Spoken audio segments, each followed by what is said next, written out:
إن الحمد لله نحمده ونستعينه ونستغفره ونؤمن به ونتوكل عليه ونعوذ بالله من شرور أنفسنا ومن سيئات أعمالنا من يهده الله فلا مضل له ومن يضلله فلا هادي له وأشهد أن لا إله إلا الله وحده لا شريك له وأشهد أن محمدًا عبده ورسوله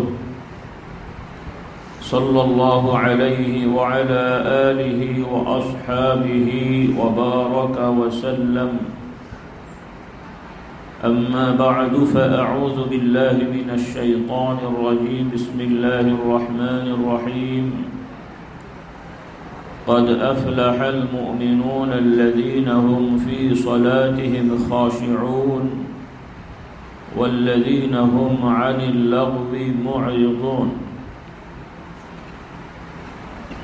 আল্লাহ রাব্বুল আলামিনের শানে শুকরিয়া আদায় করছি। আল্লাহ তাআলা আমাদেরকে সর্বোত্তম দিনে, সপ্তাহের সর্বোত্তম দিন, আরবিতে বলা হয় সাইয়্যিদুল আইয়াম, এবং কোন হাদিসের বর্ণনায় এসেছে সাপ্তাহিক ঈদ।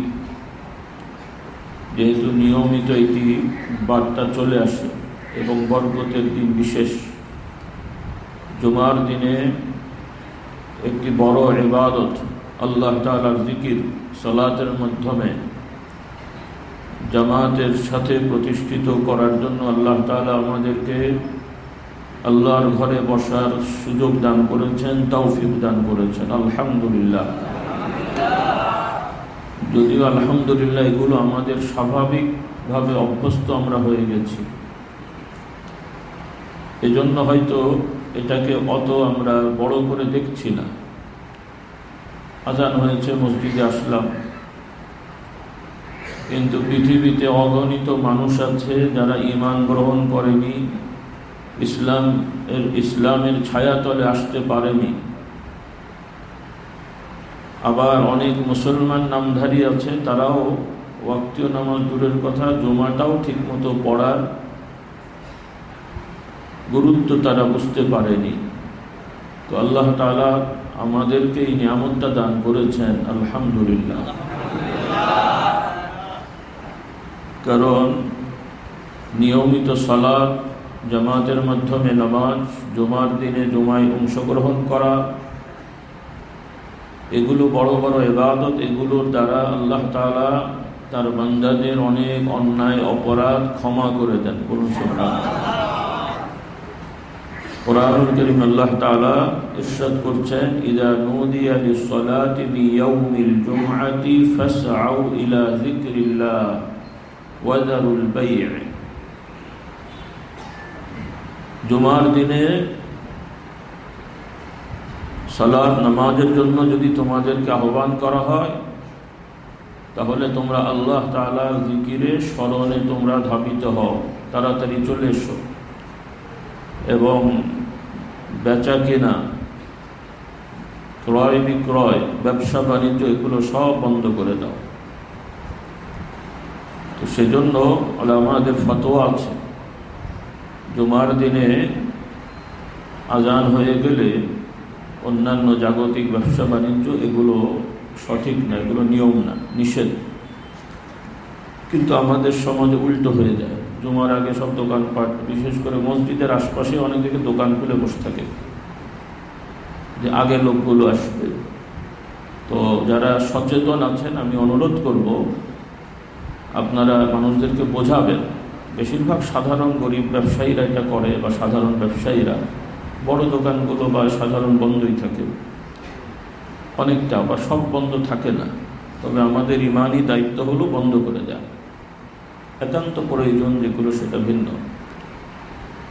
আর অনেকে তো আমরা আড্ডা দিই, আরবি খুতবা কখন শুরু হচ্ছে তার আগ দিয়ে আমরা উঠে মসজিদের দিকে যাই না। তো এই বদ অভ্যাসগুলো আমাদের দূর করতে হবে। আর বাংলাদেশে আলহামদুলিল্লাহ বড় নিয়ামত যে সরকারিভাবে রাষ্ট্রীয়ভাবেই ছুটি, বলি আলহামদুলিল্লাহ। এটা কিন্তু সব দেশে পুরো দিন ছুটি নাই, অমুসলিম দেশে তো নাই। আর অনেক মুসলিম রাষ্ট্র আছে তারা সারাদিন ছুটি দেয় না, আন্তর্জাতিকভাবে ব্যবসা বাণিজ্যের জন্য তারা জুমার দিনে একটা নির্দিষ্ট সময় 2-2.5 ঘন্টা বা এরকম একটা বিরতি দেয় নামাজের। কিন্তু দেখা যায় যে ওই সকল দেশের মুসলমানেরা মোটামুটি বিরতির পুরো সময়টাই তারা মোটামুটি মসজিদে থাকে। আর আমরা সারাদিন এবং পরের দিন ছুটি পেয়েও অনেকে খুতবার আগ দিয়ে তাড়াহুড়ো করে মসজিদে ঢুকি। তাহলে আমরা সুযোগ পেয়ে আমরা এটা সঠিকভাবে ব্যবহার করছি না। আল্লাহ তাআলা আমাদেরকে হেদায়েত দান করুন। তো আমরা সবাই জাগতিকভাবে দুনিয়াবিভাবে সচেতন এবং সফলতা চাই। সাধারণ লোক হোক আর সম্ভ্রান্ত হোক, সামাজিকভাবে গরিব হোক অথবা সম্পদশালী হোক, সবাই সচেতন দুনিয়ার দিক থেকে। খাওয়া, পোশাক আশাক, সন্তানাদি লালন পালন, ঘরবাড়ি বানানো, সব ব্যাপারে আমরা সফল হতে চাই এবং ভালো কিছু করতে চাই। কিন্তু দুনিয়ার এই সফলতা যেটাকে আমরা মনে করছি, জমির মালিক হওয়া, বাড়ির মালিক হওয়া, সন্তানের বাপমা হওয়া, কিছু সম্পদ মানে টাকা পয়সা বা এই ধরনের কিছু জমা করতে পারা, সামাজিকভাবে কোনো একটা পদে যার যেভাবে আগ্রহ সেটা অর্জন করতে পারা, রাজনৈতিক হোক, অরাজনৈতিক হোক, প্রশাসনিক হোক, মোট কথা আমাদের সবার কিছু না কিছু একটা উদ্দেশ্য বা এম থাকে, টার্গেট থাকে। ওইটা পেতে পারলে আমরা খুশি হই, মনে করি যে না, জীবনটা সার্থক হলো, সফল হলাম।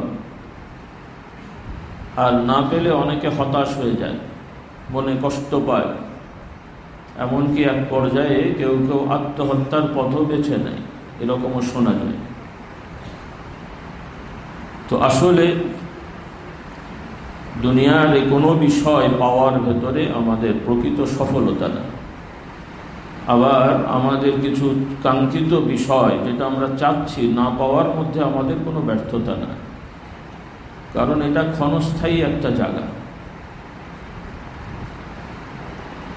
সহজভাবে বুঝি, আমরা কোথাও যাওয়ার জন্য বাস স্টেশনে অথবা ট্রেন স্টেশনে অথবা লঞ্চ ঘাটে অনেক সময় যে কিছু সময় অপেক্ষা করতে হয়। তো কোথাও কোথাও চেয়ার থাকে, থাকে না, দাঁড়াতে হয়, এমনি বসতে হয়, চেয়ার থাকে অথবা এমনি বসতে হয়। আবার কিছু কিছু জায়গায় ফার্স্ট ক্লাস সিস্টেম থাকে ট্রেনে বা এয়ারপোর্ট, তো টোটালটাই একরকম। আবার ভিআইপি লাউঞ্জও আছে। তো এরকম কিছু পরিবেশ আছে।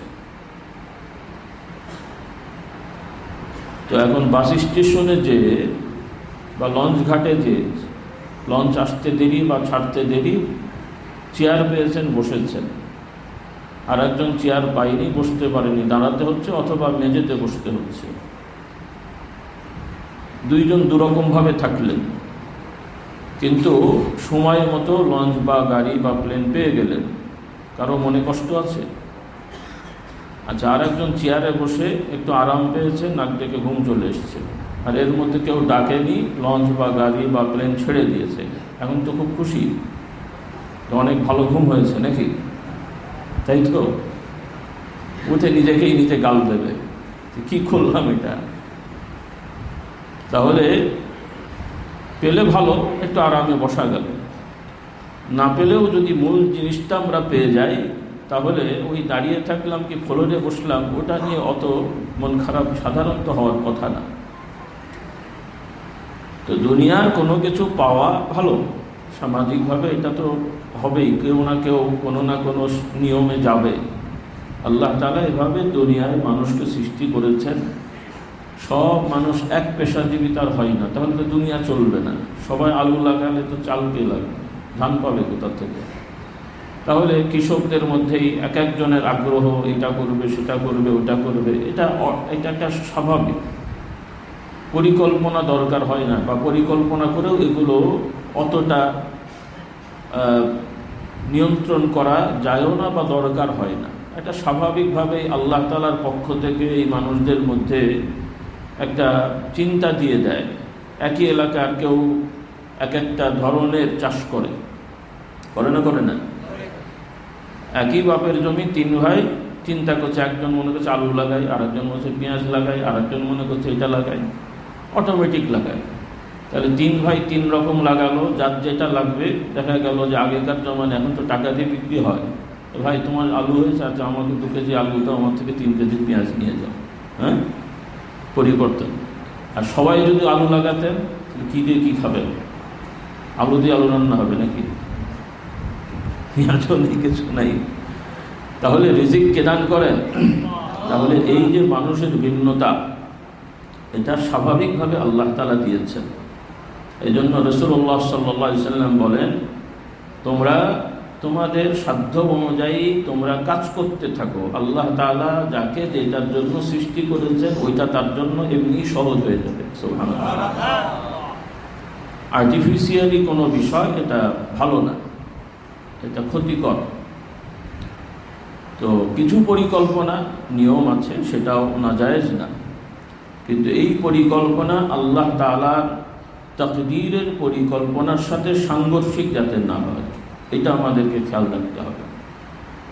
যেটা সমাজে অনেক সময় করে থাকে, যেমন এক সময় জনসংখ্যা নিয়ন্ত্রণের পরিকল্পনা একটা মানুষের ছিল দেশব্যাপী।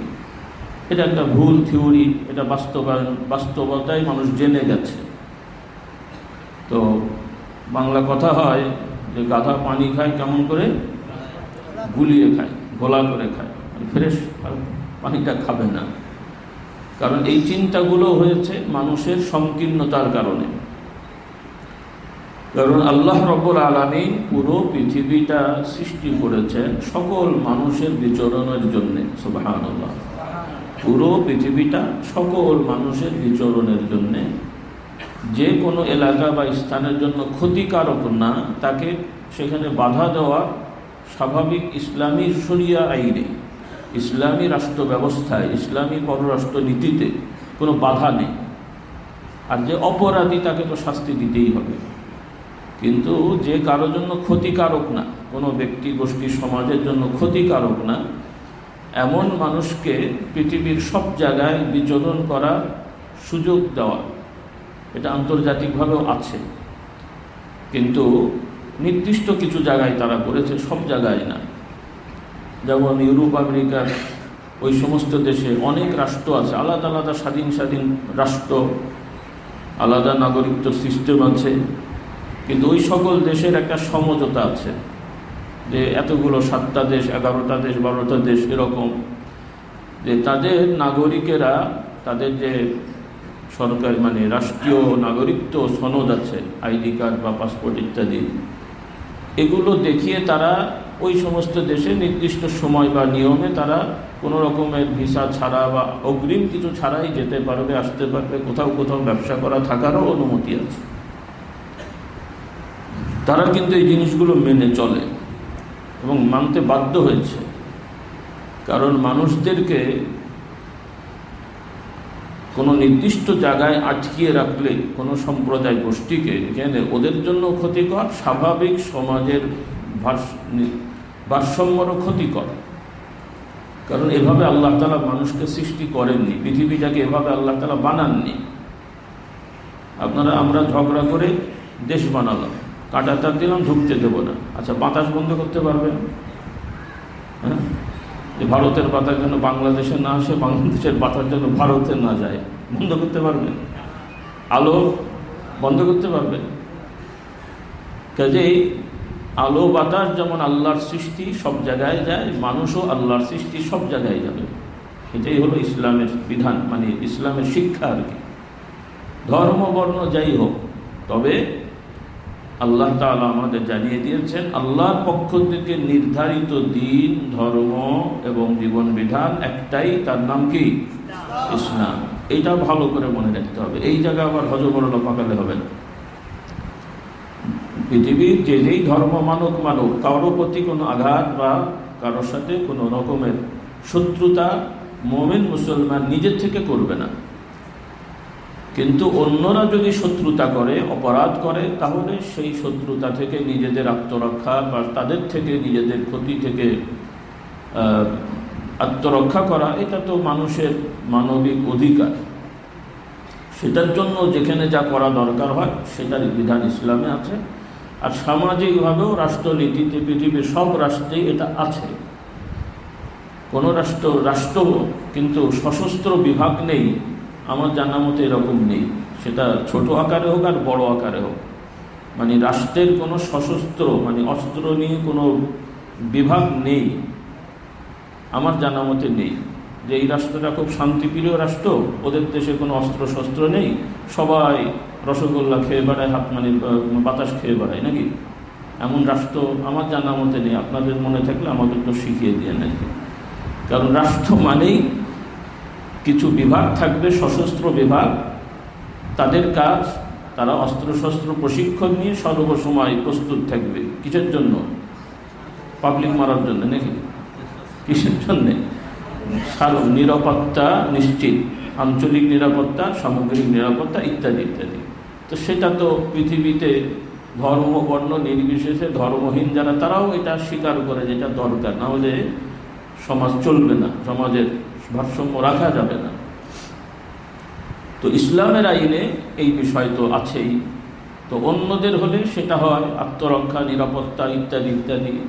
আর ইসলামের নামে হলে সেটা জঙ্গিবাদী, মৌলবাদী, সন্ত্রাসী হয়, নাকি? হ্যাঁ, এখানে আবার উল্টো হয়ে গেল। এই বুঝটা আমাদের সোজা করে নিতে হবে। আল্লাহ তাআলা আমাদের বোঝার তৌফিক দান করুন। তো যে কথাটা আমি বলছিলাম যে আমরা মুমিন মুসলমান হিসেবে আমাদের সফলতার জন্য কি কি দরকার আল্লাহ রাব্বুল আলামিন আমাদেরকে শিক্ষা দিয়েছেন। সর্বপ্রথম সফলতার মাপকাঠি হলো আমাদের বিশ্বাস, আমাদের স্বীকারোক্তি, আমাদের দৃঢ়তা, এই জায়গাটাকে স্পষ্ট করা। এই জায়গাটা যদি ঠিক না হয় তাহলে সব জায়গা গড়মিল হয়ে যাবে। কারণ আমরা সবাই বিশ্বাস করি দুনিয়ার এই হায়াত সাময়িক, মৃত্যু তো হবে, নাস্তিকেরাও বিশ্বাস করে এবং জানে এটা বাস্তবতা।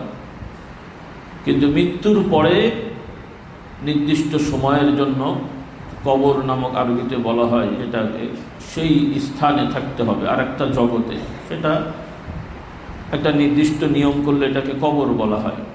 কবর হোক অথবা না হোক, মোট কথা তাকে একটা অবস্থায় থাকতে হবে। কোরআন শরীফ আল্লাহ তাআলা বলছেন, মিনহা খালাকনাকুম ওয়া ফিহা নুঈদুকুম ওয়া মিনহা নুখরিজুকুম তারাতান উখরা। আল্লাহ তাআলা বলছেন তোমাদেরকে ওই জিনিস থেকে আমি বানিয়েছি। সেটা কি? মাটি। মিনহা খালাকনাকুম ওয়া ফিহা নুঈদুকুম, তোমাদেরকে আবার ওখানেই ফিরিয়ে নেওয়া হবে পুনরায়, তারপরে আবার সেখান থেকে বের করা হবে। ওয়া মিনহা নুখরিজুকুম, বের করা হবে। এখন এই যে বের করা হবে, পৃথিবীর সব মানুষই কি আমাদের ইসলামের নিয়মে অথবা কিছু কিছু ধর্মে যেমন মাটি খুঁড়ে কবর দেওয়া হয়, সবাই কি এরকম হয়? সবার মাটি খুঁড়ে একভাবে, যেটা মানে সমাধি বলে বা এরকম, সমাধির অনেক বাংলা আছে, আরবিতে যেটা কবর বলা হয় আর কি, মাটি খুঁড়ে চাপা দেওয়া সব ধর্মে বা সব মানুষ করে না, বিভিন্ন রকমের নিয়ম আছে তাদের। কিন্তু যেটাই করুক, যেটা বাংলায় বলে শেষকৃত্য নাকি না, হ্যাঁ শেষকৃত্য, অর্থাৎ আগুন দিয়ে জ্বালা, ছাই হয়ে গেল, কোথায় রাখবে? কোথায় ফেলবে? মাটিতে। হয়তো পুরো দেহটা গর্ত করে রাখেনি, কিন্তু আগুন দিয়ে জ্বালালো ওখানে দেবে। আচ্ছা, মেডিসিন দিয়ে, আবার কোনো কোনো দেশে মেডিসিন দিয়ে একটা লিকুইড বানিয়ে ফেলা হয়, ফেলে কোথায়? যাবে কোথায়? পানির তলায় কি? হ্যাঁ, কাজে এই যারা আবার অতি বিজ্ঞান প্রিয়, তারা মনে করবে যে এই যে বলা হলো মাটির থেকে আবার যাবে, তো যেগুলো পুড়িয়ে দেয় ইয়ে করে ওগুলো তার কবর দেওয়া হয় না, তো ওগুলো উঠবে কোত্থেকে, নাকি? হ্যাঁ, আল্লাহু আকবার। কাজেই আবার দেহের অঙ্গ প্রত্যঙ্গ যদি বিক্ষিপ্তও থাকে, কোথাও মাথায় কোথাও হাত, মানে পুরো দেহটা এক জায়গায় যদি আনা নাও যায়, যেখানেই পড়ে থাকুক না কেন, আল্লাহ তাআলা যখন হুকুম দেবেন কিয়ামত হবে, তখন পৃথিবীর এই মানুষগুলোই, যাদের দেহ এক জায়গায় দাফন আছে আর যাদের দেহ বিক্ষিপ্তভাবে বিভিন্ন জায়গায় পড়ে আছে, সব মানুষই আবার পুনরায় দুনিয়ায় যেমন দেহওয়ালা ছিল ওইভাবে ওই দেহ নিয়েই নিখুঁতভাবে আবার কবর থেকে উঠবে। বলুন সুবহানাল্লাহ। এতে সন্দেহ করার কোনো অবকাশ নেই। তো এগুলো তো আমাদের দৃঢ় বিশ্বাস থাকতে হবে। আপনাদের তো আলহামদুলিল্লাহ আছে, আলহামদুলিল্লাহ পড়তে হবে। আর আপনাদের সন্তানদেরকে এই শিক্ষাগুলো দিতে হবে। আফসোস হলো যে আপনারা অনেক ভালো মানুষেরা দিনের সাথে থাকেন, বিভিন্নভাবে বিভিন্ন ধারায় পীর মাশায়েখদের কাছে, বিভিন্ন ইসলামী দল সংগঠন অথবা দাওয়াতি কাফেলা সংগঠন, মোট কথা বিভিন্নভাবে অনেক ভাইয়েরা মধ্যম বয়সী, শেষ বয়সী বা বৃদ্ধ বয়সী, আপনারা দিনের পথে থাকলেও আপনাদের সন্তানদের ব্যাপারে অনেকেই বেখেয়াল, খুবই উদাসীন।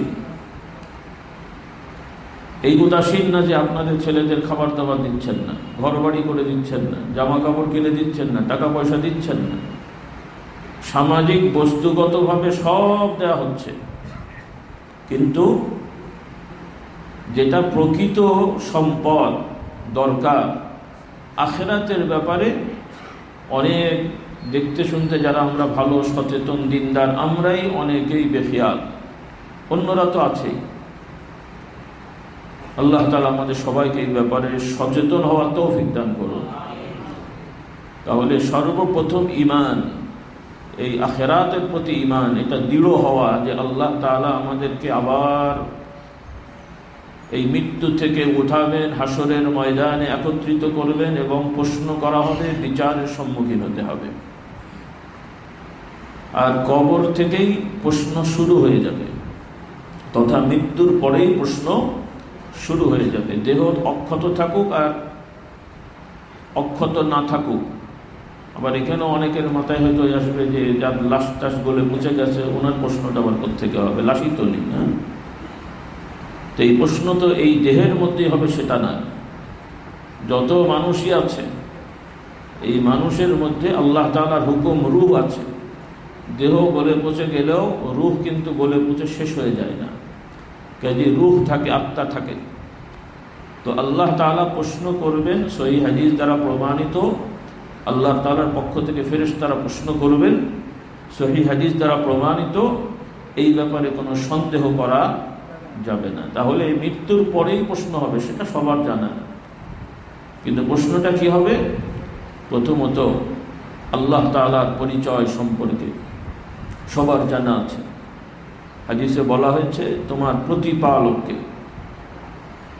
তোমার ধর্ম কি, কি ধর্ম, কি জীবন বিধান নিয়ম কানুন দুনিয়ায় মেনে চলেছ। আর রাসূলুল্লাহ সাল্লাল্লাহু আলাইহি ওয়াসাল্লামকে দেখানো হবে তার উম্মত, বিশেষ করে যারা পূর্বেও একই প্রশ্ন, পূর্বের নবীদের যারা অনুসারী ছিলেন তাদের জন্য একই প্রশ্ন, তারা তাদের সেই সময়ের নবীদেরকে দেখবেন। আর মুহাম্মদ রাসূলুল্লাহ সাল্লাল্লাহু আলাইহি ওয়াসাল্লামের উম্মতদেরকে আল্লাহ নবী সাল্লাল্লাহু আলাইহি ওয়াসাল্লামকে দেখানো হবে। মৃত ব্যক্তি, তাকে দেখবেন, তাকে দেখিয়ে প্রশ্ন করা হবে যে এই ব্যক্তি সম্পর্কে তুমি কি বলতে। বলুন সুবহানাল্লাহ। তাহলে এই তিনটা প্রশ্ন সঠিকভাবে উত্তর দিতে পারা, এটাই হলো সফলতার সূচনা, এটাই হলো সফলতার সূচনা। হাদিস শরীফে আছে, যারা এগুলো বলতে পারবে, তার মানে এগুলো শুধু মুখস্থ করা নাকি, যে আল্লাহ আমার রব, ইসলাম আমার দ্বীন, মুহাম্মদ সাল্লাল্লাহু আলাইহি ওয়াসাল্লাম শেষ নবী, আমাদের সুপারিশকারী, এই রকম মুখস্থ করলেই হয়ে যাবে নাকি? এই প্রশ্ন দুনিয়াবি প্রশ্নের মতন না। আমাদের এই পুরো জীবনটার দ্বারা আল্লাহ তাআলাই একমাত্র যে আমাদের রব, ইসলামই শুধুমাত্র আল্লাহর পক্ষ থেকে নির্ধারিত জীবন বিধান এবং ওইটাকেই আমি মেনে চলি। মুহাম্মদ রাসূলুল্লাহ সাল্লাল্লাহু আলাইহি ওয়াসাল্লাম তিনি হলেন আল্লাহর পক্ষ থেকে সর্বশেষ নবী রাসূল, যার আদর্শ মেনে চলার মধ্যেই আমাদের মুক্তি। এই মানদণ্ড আমরা বিশ্বাস যারা করব, এইভাবে জীবনটাকে পরিচালিত করব, ইনশাআল্লাহ আমরা এই প্রশ্নের জবাব দিতে পারব। আর যারা মুসলমান নাম নিয়েও আল্লাহর সাথে শিরক করে, কুফর করে, আল্লাহর আইনকে অবজ্ঞা করে, ইসলামী একমাত্র আল্লাহ তাআলা প্রদত্ত দ্বীন, ধর্ম বা জীবন বিধান, এটা যারা মানতে চায় না, মুহাম্মদুর রাসূলুল্লাহ সাল্লাল্লাহু আলাইহি ওয়াসাল্লাম তিনি যে শেষ নবী, তার আদর্শই চূড়ান্ত, এই ব্যাপারে যাদের দ্বিধাদ্বন্দ্ব থাকবে, তারা সমাজে মানুষের কাছে মুসলমান পরিচয় দিয়েও, লেবাস পোশাকে সুন্দরভাবে চললেও, কোরআন সুন্নাহ মোতাবেক আমাদেরকে বুঝতে হবে তারা আখিরাতে তো সফল হবেই না, এবং তাদের ব্যাপারে আমাদেরকেও সমাজে সচেতন থাকতে হবে। কারণ এই মানুষগুলো মানুষ হিসেবে তাদের সাথে আমাদের সম্পর্ক থাকলেও, মানবিক আচরণ তাদের সাথে আমরা করলেও, একজন মুমিন মুসলমানের সাথে আমাদের যে আচরণ হবে বা হতে হবে, সেই আচরণ পাওয়ার যোগ্য তারা না। তথা একজন মুসলমান দাবি করে, কিন্তু সে বিভিন্নভাবে শিরক করে, আল্লাহ বাদে অন্য কিছুকে আল্লাহর সাথে শরীক করে জবাই করে, মানত নিয়ত করে বাবার দরগায় অমুক তমুক ইত্যাদি। তার বিশ্বাস যেই আল্লাহ সেই নবী সেই বাবা। আবার তারা বলে যে আল্লাহর ধন আল্লাহ নবীকে দিয়ে, আল্লাহ গায়েব হয়ে গেছে, নবীর ধন খাজা বাবা নিয়ে শুয়ে আছে না। তাহলে এরা বলছে আমরা মুসলমান। এখন আপনার মেয়ে বিয়ে দেবেন বা ছেলে বিয়ে দেবেন, পাত্র বোঝা গেল কথাবার্তায় তার আকীদা এরকম, কিন্তু দাড়ি আছে, মাথায় টুপি আছে, বাড়িঘর ভালো, কোটি টাকা অ্যাসেট আছে, কিন্তু তার আকীদা হলো এরকম, বিয়ে দেবেন তো নাকি? অসুবিধা কি? মুসলমানের সন্তান দেওয়া যাবে? অথবা মেয়ের আকীদা এরকম, বোরকা পরে, পর্দা করে, হাতে মোজা, পায়ে মোজা, সব ঠিক আছে, কিন্তু আকীদা হলো এরকম, জানতে পারলে আপনার মেয়ে ছেলে বিয়ে দেবেন? এই জায়গাগুলো আপনাদেরকে বুঝতে হবে, কারণ এগুলো সঠিক না হলে এরা মুসলমান নামধারী, কিন্তু এদের ব্যাপারে সচেতন থাকা। এইভাবে সমাজে আরো কিছু মুসলমান নামধারী আছে, তারা দেখতে শুনতে ভালো মুসলমান, বাহ্যিকভাবে। কারণ আমাদের সমাজে একজন ভালো বুজুর্গ বুঝতে হলে আমরা কি মনে করি? বাহ্যিক যেটা দেখা যায় আর কি, বড় দাড়ি আছে বা সুন্দর দাড়ি আছে, মাথা পাগড়ি পরে, পাঞ্জাবি পায়জামা পরে, মসজিদে যায়, মুখে আল্লাহ বিল্লাহ আছে, সুবহানাল্লাহ, নাউজুবিল্লাহ, জাযাকাল্লাহ, মাশাআল্লাহ, আলহামদুলিল্লাহ, এরকম একটু পড়ে টরে, কোরআন পড়ে, সব ঠিক আছে। কিন্তু সমাজে এমন কিছু মুসলমান আছে যারা নিজেদেরকেই বলে যে আমরা মুসলমান, কিন্তু আমরা হযরত আলীর দল। কার দল? হযরত আলীর দল। মুসলমান আবার আলীর দল। তাহলে মুসলমান হয়ে মুহাম্মদ সাল্লাল্লাহু আলাইহি ওয়াসাল্লামের দল থেকে আবার আলীর দল কেন হলেন?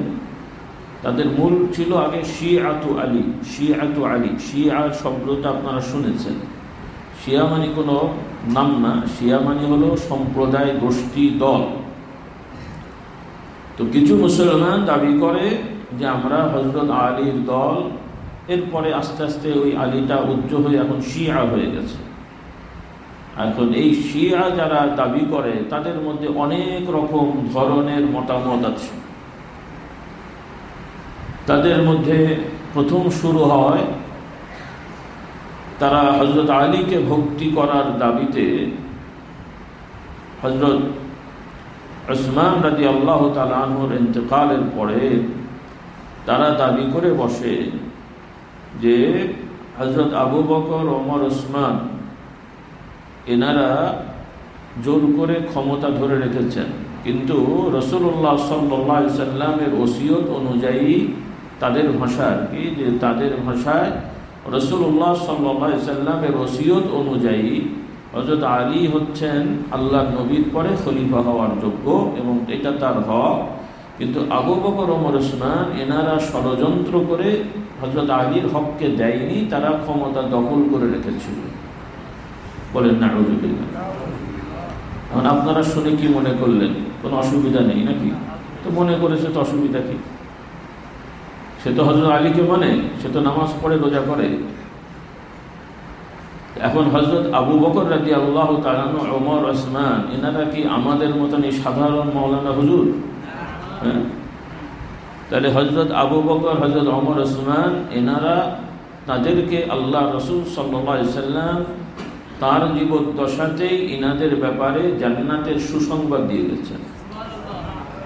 আচ্ছা, আল্লাহ নবীকে জান্নাতের সুসংবাদ দিয়েছেন, এটা কি উনি নিজের থেকে দিয়েছেন না আল্লাহর হুকুমে?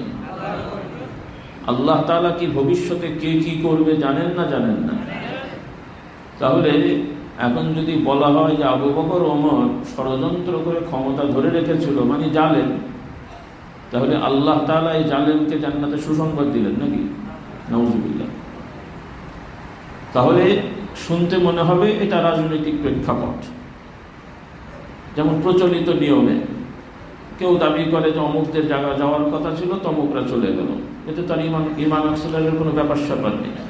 তো এখন আপনাদের কি মনে হচ্ছে ওইটাও ওই রকম রাজনৈতিক ব্যাপার স্যাপার না ইমানি ব্যাপার স্যাপার? না সবার মাথায় ঢোকে নেই। ব্যাপারটা কি রাজনৈতিক না ইমানি? ইমানি ব্যাপার। তাহলে এই ইমানি ব্যাপারটাই শয়তান তাদেরকে ওয়াসওয়াসা দিয়েছে। আমরাও হযরত আলী রাদিয়াল্লাহু তাআলা আনহুকে ভালোবাসি এবং বাসতে হবে, তার প্রতি কোনো রকমের বেয়াদবিমূলক কথা বা আচরণ করা যাবে না, এবং আশা করি কেউ করেও না। কিছু দুষ্টরা করেছিল, সেটা ভিন্ন সময়, কিন্তু বর্তমানে আশা করি এরকম লোক নেই। তবে আমাদের বিশ্বাস হবে হযরত আবু বকর, ওমর, ওসমান, আলী রাদিয়াল্লাহু তাআলা আনহুম আজমাইন এনারা সবাই ধারাবাহিক আল্লাহর নবীর খলিফা, সবাই সত্যবাদী এবং সবাই সৎ শাসক। কেউই তাদের মধ্যে নাউযুবিল্লাহ জুলুম জালেম নন, কেউ কারো অধিকার ছিন্ন করেননি। সামগ্রিক ওই সময়ের মুসলমানেরা, সাহাবায়ে কেরাম, তাবেঈনরা পরামর্শ করে যাকে যেভাবে মনে করেছেন সেভাবেই তারা তাকে দায়িত্ব দিয়েছেন। এখানে কোনো ষড়যন্ত্র হয়নি। কি হয়নি বলেন? ষড়যন্ত্র। এবং কেউ কারো অধিকারও ছিনিয়ে নেয়নি। তাহলে এদের দাবি একটা মিথ্যা দাবি। আচ্ছা, এটা গেল এক পর্যায়ের বিভ্রান্ত, এটাও এক ধরনের কুফরি। তবে এই আকীদায় সরাসরি আমরা কাফের বলছি না। কিন্তু আর এক ধরনের লোক এসছে, তারা স্পষ্টই বলে যে শুধু অধিকার হরণ করা হয়নি, যে আবু বকর, ওমর, ওসমান এনারা আল্লাহর নবীর ওসিয়ত না মানার কারণে এনারা মুরতাদ হয়ে গেছেন। মুরতাদ মানে কি? যে ইসলাম থেকে বের হয়ে গেছেন। এখন আপনাদের সামনে এসে যদি একজন দাড়িওয়ালা, টুপিওয়ালা, জব্বাওয়ালা, হাতে তসবিহ, নুরানি চেহারা, উনি এসে যদি ওয়াজ করেন আবু বকর, ওমর, ওসমান মুরতাদ হয়ে গেছে, আপনারা তো কত খুশি করবেন নাকি? মুসাফা করে হাদিয়া দেবেন তো? তাকে বড় হুজুর মনে করবেন তো? তাহলে এখানে না মনে করলেও আন্তর্জাতিকভাবে পৃথিবীর কিছু লোকেরা এই ধরনের মানুষদেরকেও বর্তমান ইসলামের ধারক বাহক মনে করে বসছে। এবং আমাদের এই বাংলাদেশেরও কিছু ইসলামপন্থী ভাইয়েরাও তাদের মুরিদ হয়ে গেছে। আমাদের মুরিদ হওয়া নাকি হারাম, আর ওনারা কিন্তু ওদের মুরিদ হয়ে গেছে, অঘোষিত মুরিদ হয়ে গেছে। আল্লাহ তাআলা তাদেরকে হেদায়েত দান করুন। খুব ভালো করে বুঝবেন, সচেতন হবেন। শুধু ইসলামের সাইনবোর্ড আর দাড়ি, টুপি, জুব্বা দেখলেই মনে করেন না যে সব মুত্তাকি, পরেজগার, দিনদার, আল্লাহওয়ালা। এই তো টাকার নাম বলার দরকার নেই। অমুসলিমদের মধ্যেও তারা নিজেরাই অমুসলিম দাবি করে, তাদের মধ্যেও তো অনেক দাড়িওয়ালা, টুপিওয়ালা, পাগড়িওয়ালা আছে এবং সামাজিকভাবে সৎ মানুষ আছে। তার মানে কি জান্নাতি? হ্যাঁ। তাহলে এই যে সামাজিকভাবে তারা সৎভাবে চললো, তাদের প্রতিদান তারা পাবে না? পাবে না? পাবে। কোথায়? দুনিয়ায়। এটাও বুঝতে হবে। কিছু ভাইরা আবার মন খারাপ করে যখন আমরা বলি কুফরি করলে, শিরকি করলে নাস্তিকরা জাহান্নামী হবে। এটা তো বাবা আমরা জাহান্নাম দেবো না, জাহান্নামের ফয়সালা আল্লাহ দেবেন। আমরা তো তাকে ঠেলে ফেলছি না, আমরা তাকে সচেতন করছি, সতর্ক করছি যে এই রাস্তায় চললে ভাই আপনি জাহান্নামে যেতে হবে। আমরা তো ঠেলে ফেলে দিচ্ছি না যে ভাই তুই জাহান্নামে যা। আমরা বলছি যে এই পথে চললে ভাই তুমি জাহান্নামে যাবে, এই পথে না যে এই পথে যাও জান্নাতে যেতে পারবে। বলুন সুবহানাল্লাহ। এটাও আবার আপনাদের বুঝতে হবে। আমরা এই কথাগুলো বলার উদ্দেশ্য তাদেরকে জোর করে জাহান্নামে ফেলে দিয়ে জান্নাত ফাঁকা হয়ে যাবে আমরা দখল করব সেটা বলছি না, ভুল বুঝেন না। অনেকে বলে হুজুরা গালাগালি করছে, আরে বাবা এটা তো গালাগালি না, তাদেরকে তো সচেতন করছি। একজন লোক বেখেয়ালে হেঁটে যাচ্ছে, সামনে একটা বড় গর্ত, পেছন থেকে আপনি ছিলেন ভাই গর্তে পড়বেন, ভাই গর্তে পড়বেন। ওনার ভালোর জন্য বললাম না ক্ষতির জন্য বললাম? এমন যদি ঘুরে বলে যে আমার কি চোখ নেই নাকি তুই আমাকে বলার কে, এসে দিল এক ঘুষি, আমিও ঘুষি খেয়ে বসে থাকবো নাকি? ঘুষি খেয়ে বসে থাকবেন? পেট ভরে গেছে তো, এত ঘুষি খেয়েছেন নাকি? তাহলে ও ঘুষি মারলে আমাকেও তো কিছু একটা করতে হবে নাকি? আর যদি সে গালাগালি করে তার ব্যাপার। তাহলে সে যাতে গর্তে না পড়ে সেজন্য আমরা সচেতন করলাম যে ভাই সামনে গর্ত যেন না, গর্তে পড়বেন, এইভাবে চললে গর্তে পড়বেন। তার মানে আপনি ওভাবে না যে বাইপাস করে যান, গর্তে পড়েন না। তা আমাদের বক্তব্য হলো কোরআন সুন্নাতে আল্লাহ তাআলা এটাই শিক্ষা দিয়েছেন, দাওয়াতটা এভাবেই দিতে হয়। কিন্তু আমাদের অনেকেই দাওয়াতে ভুল করি।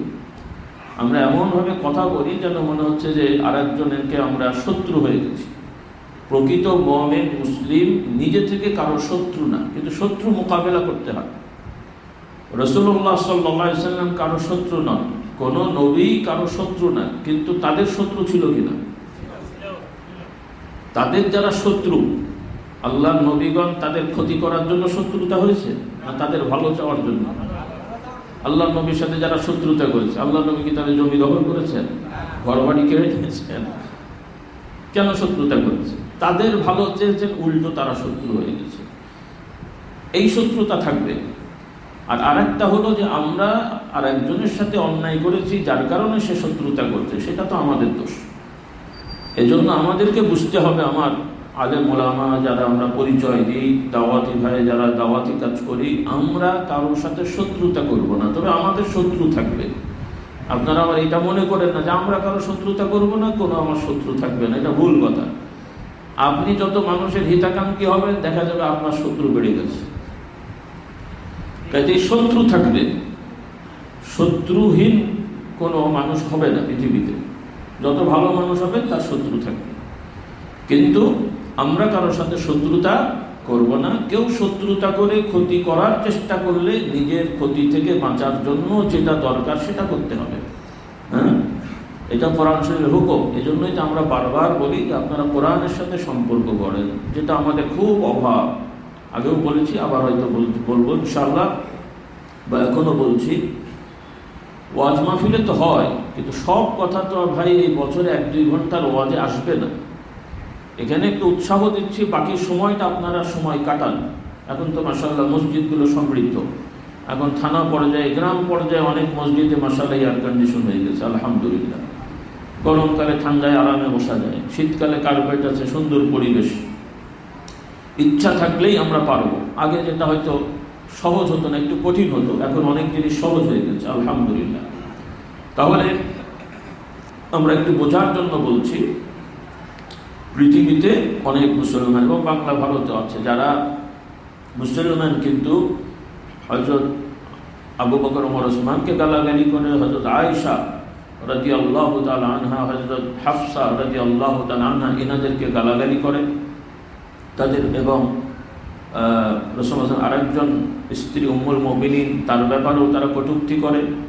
অর্থাৎ তাদের ভাষ্য মোতাবেক তারাও মুসলমান দাবি করে, দাড়িওয়ালা টুপিওয়ালা হুজুরেরা, তাদের দাবি হলো, এবং তারা ওয়াজ করে, এটা আমি বানিয়ে বলছি না বা শুনে, মানে অন্যের দ্বারা শুনেছি না, আমি সরাসরি ইউটিউবের বক্তব্য তাদের শুনেছি এবং তাদের বই পুস্তকে লেখা আছে।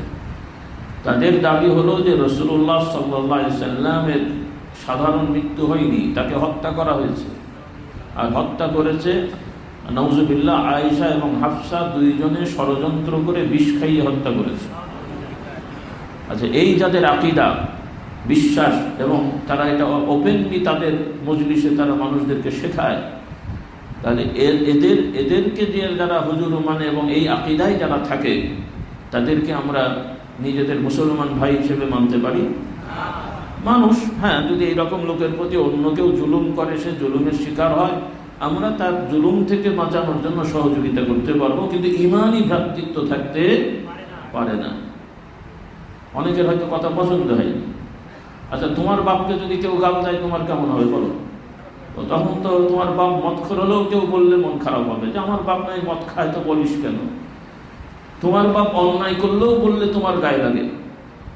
আর যাকে আল্লাহ তাআলা ওহী নাজিল করে যাদের ব্যাপারে সত্যবাদিতা এবং যাদের আদর্শের ব্যাপারে ওহী দ্বারা প্রমাণিত যে তারা ইমানদার জান্নাতি, তাদের ব্যাপারে কটূক্তি উল্টোপাল্টা গালাগালি করলে তাকেও ইমানদার বলতে হবে না মানতে হবে? শুধু তাদের সাইনবোর্ড আর দাড়ি টুপি দেখেই আপনারা জিন্দাবাদ করে ফেলবেন? এই জায়গাগুলো আপনাদের ঠিক করতে হবে। এখন রাষ্ট্রীয়ভাবে জুলুম চলছে, হ্যাঁ, যে কোনো জালেম মাজলুম যদি হয় কোনো মানুষ, ব্যক্তিগতভাবে সে অপরাধী থাকলেও, জুলুমের শিকার হলেও আমরা জুলুমকে সাপোর্ট করব না, কিন্তু জুলুমের শিকার হলেও তার অপরাধকে ভুলে যে তাকে ফেরেশতা বানিয়ে দেবেন, এটা কখনো হয় না। এই জায়গাগুলো আমাদের খেয়াল করতে হবে। তো বাংলাদেশে এই ধরনের আকীদার লোক কম, কিন্তু এই ধরনের কিছু ভুল ভ্রান্তি সমাজে আছে, অন্যান্য দেশে আছে, এবং তাদের একটা রাষ্ট্রও আছে। সেই রাষ্ট্রের একটা বড় অংশ, তাদের সমাজের যাদেরকে আলেম ওলামা বলা হয়, তাদের আকীদাই এরকম, এবং রাষ্ট্রীয়ভাবে এই বই পুস্তক তারা প্রচার করে। কাজেই আমার যুবক ভাই বোনদের বলতে চাই, এবং মধ্যম বয়সী, আবেগে নিজের ঈমানটা নষ্ট করব না। মানুষ হিসেবে সকল মানুষের কষ্টে আমরা তাদের পাশে থাকব।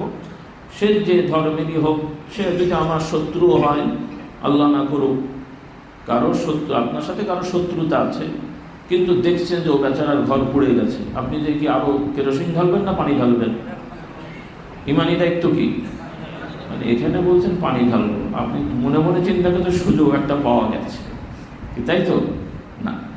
একজন মুমিন মুসলমান হিসেবে আপনার শত্রুর ঘরে আগুন লাগলে আপনার ইমানি দায়িত্ব হলো, তার সাথে শত্রু থাকতে পারে, কিন্তু বেচারার ঘর বাঁচাতে হবে। তাকে যদি কেউ মারতে আসে, মাথা ফাটাতে আসে, আপনি সুযোগ থাকলে তার নিরাপত্তা দেবেন। এটাই ইমানি দায়িত্ব। বলুন সুবহানাল্লাহ। এই ইসলামের কারণেই তো ইসলামের বিজয় হয়েছে, কিন্তু আমরা তো সেই পথে নেই। আমরা চিন্তা করি যে আমি তো পারিনি, ও বেটা পাচ্ছে, সাথে একটু সাই দিয়ে দিই। না, এই কাজ করা যাবে না। অন্যায়ভাবে কারো প্রতি আঘাত করা যাবে না। কারো প্রতি অন্যায়ভাবে আঘাত হলে আমাদের যতটুকু সামর্থ্য আছে, ওই সামর্থ্য দিয়ে তাকে রক্ষা করা, সে যে ধর্মেরই হোক, যে মতেরই হোক, এটা আমাদের ইমানি দাবি। এই শিক্ষাই ইসলামের শিক্ষা। বলুন সুবহানাল্লাহ। এভাবেই তো দাওয়াত দিতে হয় রে ভাই, এভাবেই তো দাওয়াত দিতে হয়। কিন্তু আমরা দাওয়াত দিই মুখ খারাপ করে, গালাগালি করে, নানান ধরনের পদ্ধতি, আমাদের ডিজিটাল পদ্ধতি, কি বলেন, স্মার্ট পদ্ধতিতে দাওয়াত দেন, যার কারণে অ্যানালগ পদ্ধতিতে আটকে গেছেন। কি বুঝলেন? আমরা খুব বেশি চালাক, তো বাংলা কথা আছে, অতি চালাকে বেশি কৌশলী, তো কৌশল করতে যে সব ভুলিয়ে গেছে। সব খাবো, শেষ পর্যন্ত কিছুই পাচ্ছেন না, বেশি কৌশল।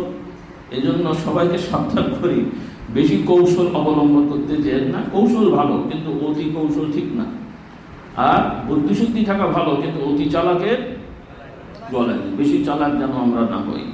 আল্লাহ তাআলা আমাদের হেফাজত করুন। তাহলে আমাদের নীতি হবে, আমরা 4 খলিফাকে ভালোবাসি, হযরত আলীকেও ভালোবাসি, এবং বাসতে হবে হযরত আলীর বংশধর আহলে বাইত, ফাতেমা রাদিয়াল্লাহু তাআলা আনহার বংশধর আহলে বাইত, তাদের প্রতি বিশেষ মর্যাদা দেওয়া, ভালোবাসা, এগুলো আমাদেরও ইমানের অংশ। এখানে কোনো ত্রুটি রাখা যাবে না। কিন্তু হযরত আলীর ভক্ত দাবি করে যারা এগুলো করে, তাদের সাথে কোনো সাই দেওয়া যাবে না। এই জায়গাগুলো ঠিক রাখতে হবে। হযরত ইমাম শাফি রহমতুল্লাহ আলাইহি, তিনি আরবি ভাষাভাষী ছিলেন, কুরাইশ বংশের। এমনি তো হাদিস শরীফে আহলে বাইতের অনেক প্রশংসা আছে, তাদের ব্যাপারে সচেতনতা আছে, সেগুলো তো আমরা সবাই বিশ্বাস করি, সব ইমামরাই করেন। তো হযরত ইমাম শাফি রহমতুল্লাহ আলাইহি তিনি কবিতা লিখতেন, সাহিত্যিকতা তার ছিল। তো স্বাভাবিকভাবেই কবি সাহিত্যিক যারা ইমানদার, মুত্তাকি, পরেজগার, অনেকের ভালো মানুষের প্রশংসা করে কিছু লেখেন। তো তিনি সেই অনুযায়ী, যেহেতু বহু হাদিস আছে আহলে বাইতের ওনার সময়ের যারা ছিলেন এবং হযরত আলী, হযরত ইমাম হাসান হুসাইনের প্রশংসায় কিছু কবিতা লিখতেন। এখন ওই কারণে এলাকার কিছু আবার ওনার সমসাময়িক কিছু হুজুররা ছিল, কারণ আমাদের হুজুররা যে যতই হুজুর হই আবার আর এক হুজুরের প্রতি একটু যদি দেখি সম্মান বেশি পাচ্ছে, আমাদের একটু মনের মধ্যে একটু প্যাঁচ হয়ে যায়। হ্যাঁ, তো ওই রকম কারো এরকম হয়েছে, তারা অপবাদ দিয়ে দিল যে ইমাম শাফি উনি শিয়া হয়ে গেছে। বলুন নাউজুবিল্লাহ। উনি তো অন্য কিছু করেননি, তা ওনারও মন খারাপ হয়েছে। পরে একবার উনি রাগ করে বলেই ফেললেন, কবিতার আকারে বলছেন, আচ্ছা হযরত আলীর ভক্তি, ভালোবাসা বা আহলে বাইতের ভালোবাসলে যদি আমি শিয়া হই, আচ্ছা তোরা বল শিয়ার আমি কি করবো? আমি তো আল্লাহর নবীর হাদিস অনুযায়ী তাকে ভালোবাসি, আমি তো আর আকীদায় কোনো গণ্ডগোল করিনি যে উনি বাদে অন্য সাহাবারা খারাপ। এর সাথে শিয়া সম্প্রদায়ের কিছু লোকেরা এভাবে, আবু বকর, ওমর, ওসমান তো আছেই, ইমাম হযরত মুআবিয়া রাদিয়াল্লাহু তাআলা আনহুকে তারা কাফের জানে, এভাবে অনেক সাহাবীদেরকেই তারা কাফের জানে। তাদের মতে, মানে এদের একটা অংশ, সবাই না, আমি আগেই বলেছি, একটা অংশের মতে, মানে তারা যেভাবে লিস্ট করে তাতে অধিকাংশ নির্ভরযোগ্য যারা বড় বড় সাহাবী, মানে সব সাহাবী তো নির্ভরযোগ্য, কিন্তু যারা বড় বড় সাহাবী, ফকিহ, মুহাদ্দিস, মুফাসসির, তাদের মতে অধিকাংশই এরা কাফের। বলেন নাউজুবিল্লাহ। যেহেতু তাদের মতে তারা যায়নি, এই জন্য আমার ভাই বোনদের প্রতি আহ্বান থাকবে, আপনারা এই যারা স্পষ্ট শিরিক করে, আল্লাহ রাসূলের সাহাবীদের ব্যাপারে উল্টোপাল্টা আকীদা পোষণ করে, এই ধরনের মানুষ মুখে যতই ধার্মিকতা থাকুক, হ্যাঁ, তাদের স্বীকারোক্তি অনুযায়ী সেই ইসলাম বলেন, কিন্তু তাদের প্রতি ইমানি ভালোবাসা বা একজন মুমিনের সাথে যে সম্পর্ক, যেটা বললাম বিবাহ শাদী, খাওয়া দাওয়া, মানে এই ধরনের যে বিষয়গুলো থাকে, এই ব্যাপারে সচেতন থাকতে হবে। ব্যবসা বাণিজ্য জায়েজ আছে, সামাজিক ব্যাপার। এরপরে কোনো কারণে সামাজিকতা যেগুলো, রাষ্ট্রীয় পর্যায়ে যাওয়া আসা, খোঁজখবর নেওয়া, এগুলো কাফের, মুশরিক, মুরতাদ, মানে এই ধরনের যারাই আছে, এগুলো ইসলামে বৈধ। কিন্তু একটা হলো সামাজিকতা, আর একটা হলো ইমানি ভ্রাতৃত্ব, মহাব্বত, এই দুটোর ব্যাপারে আমাদের কাছে স্পষ্ট থাকতে হবে। এবং এটার একটা, মানে কি বলে আপনার বর্ডার বা কি বলে, বর্ডারের বাংলা কি, সীমা থাকতে হবে, সীমা ঠিক রাখতে হবে। আল্লাহ তাআলা আমাদের সকলকে এই বুঝগুলো দান করুন, বলুন আল্লাহুম্মা আমিন। তো বাকি বিষয় সংক্ষেপে আমি ইনশাআল্লাহ জুমার পরে কিছু সময় আলোচনা করব সংক্ষেপে। তো খোলাসা কথা বেশি বলার সুযোগ পেলাম না সময়ের কারণে। আগে সফলতার জন্য আমাদের ঈমান ঠিক রাখতে হবে, আল্লাহর প্রতি ঈমান, নবীগণের প্রতি ঈমান, এবং আমাদের প্রিয় নবীর প্রতি বিশেষ ঈমান। সেটা হলো তিনিই হলেন সর্বশেষ নবী, তার পরে আর কাউকে নবী রাসূল বলা যাবে না, কোনো ব্যাখ্যাতেই না। কারণ এখানেও আবার একদল আছে, তারাও সংগঠন আছে, তাদের হুজুররাও দাড়ি টুপি জোব্বা নিয়ে ঘুরে বেড়ায়, সুন্দর সুন্দর কথা বলে, ভালো কথা শুনলে আপনারা মুগ্ধ হবেন বচন ভঙ্গিতে, কিন্তু তারা এই স্লোলি আমাদেরকে বিষ খাওয়াচ্ছে। তাদের বক্তব্য মুহাম্মদ সাল্লাল্লাহু আলাইহি ওয়াসাল্লাম তিনিও শরীয়তের শেষ নবী, তবে আধ্যাত্মিকতার ধারাবাহিকতায় এখনও নবুয়ত চালু আছে, আর সেই নবুয়তের একজন নবী হলেন গোলাম আহমদ কাদিয়ানী।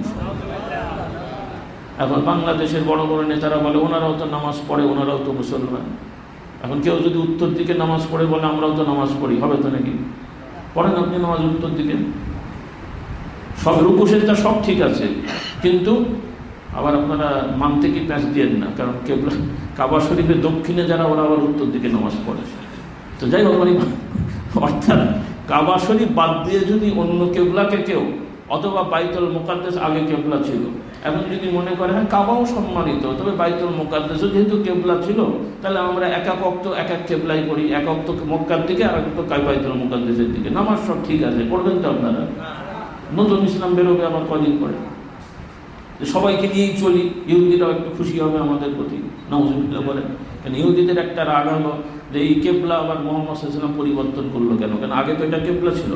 আল্লাহ তাআলা বলেন করেন ফায়াকুলু সুফাহাউ মা ওয়াল্লাহুম আন কিবলাতিহিম আল্লাতী কানু ইত্যাদি। যাই হোক, আল্লাহ তাআলা আমাদের সকলকে আরও এইগুলো আমি সংক্ষেপে বললাম, যেহেতু এই ব্যাপার নিয়ে এখন একটু হজবরলা চলছে, যেহেতু এই ইরানের যুদ্ধের কারণে আমাদের অবশ্যই যারা জুলুমের শিকার তাদের প্রতি আমাদের সফট কর্নার থাকবে, কিন্তু এটা যে হচ্ছে এর পেছনেও আবার কারণও থাকবে, আছে।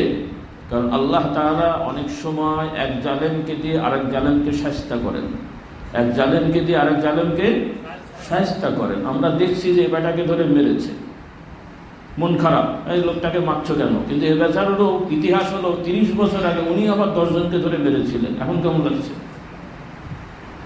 কাজেই ইনি মার খাচ্ছে, দেখতে খারাপ লাগছে, কিন্তু ইনিও যে এক সময় যে আরো নিরীহ মানুষ মেরেছেন, তো সেটা কি হলো?